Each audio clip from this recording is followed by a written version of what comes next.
Welcome to my demonstration of the grammar translation method. The grammar translation method is a traditional way to teach a foreign language.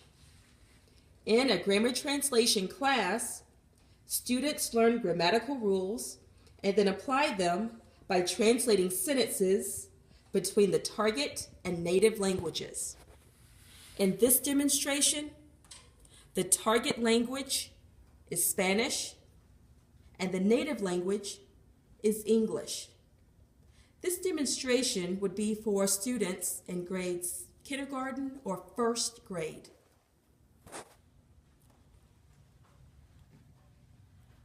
Students are learning about Little Red Riding Hood, and they are reading Little Red Riding Hood in Spanish, which is La Caperucita Roja.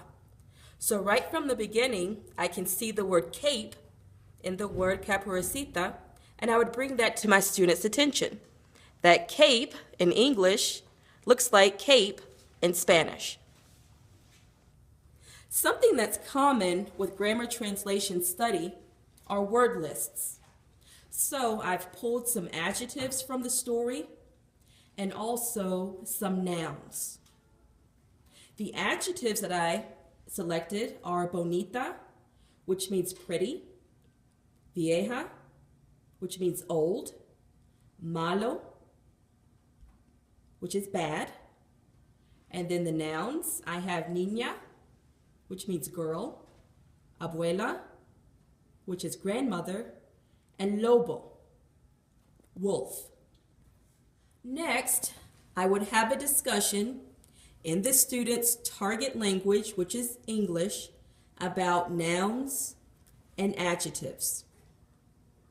In Spanish, nouns can be feminine or masculine. And here on the board, I can look at these nouns, niña, abuela, and lobo, and determine which noun is feminine and which noun is masculine. If a noun ends with an A, it is feminine. And if it ends with an O, it's masculine.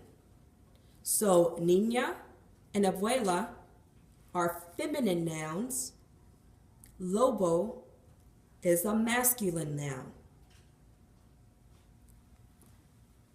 Now, when it comes to adjectives, the adjectives that are used must match the noun. So for instance, if I have a feminine noun such as niña, I would need a feminine adjective, bonita. So both the noun and adjective end in A. So the same would be true for abuela.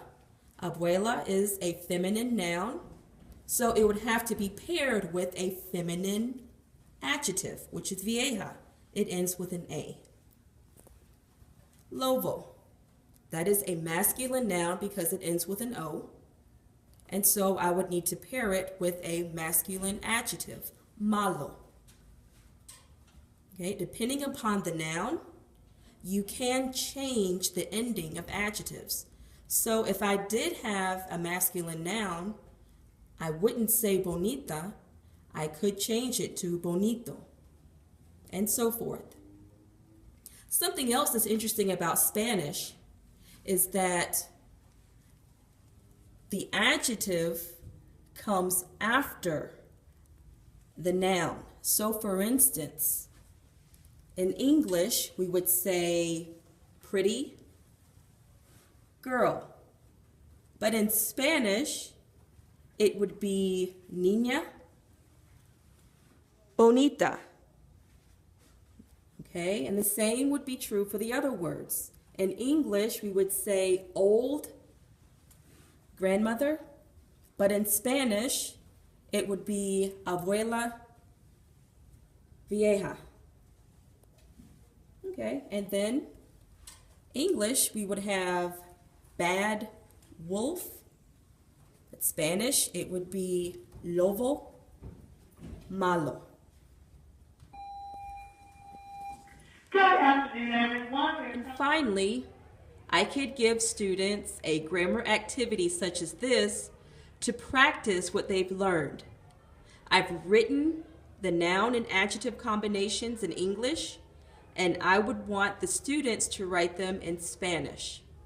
So pretty girl would be niña bonita in Spanish. Old grandmother, well, that's abuela vieja. Bad wolf, lobo malo.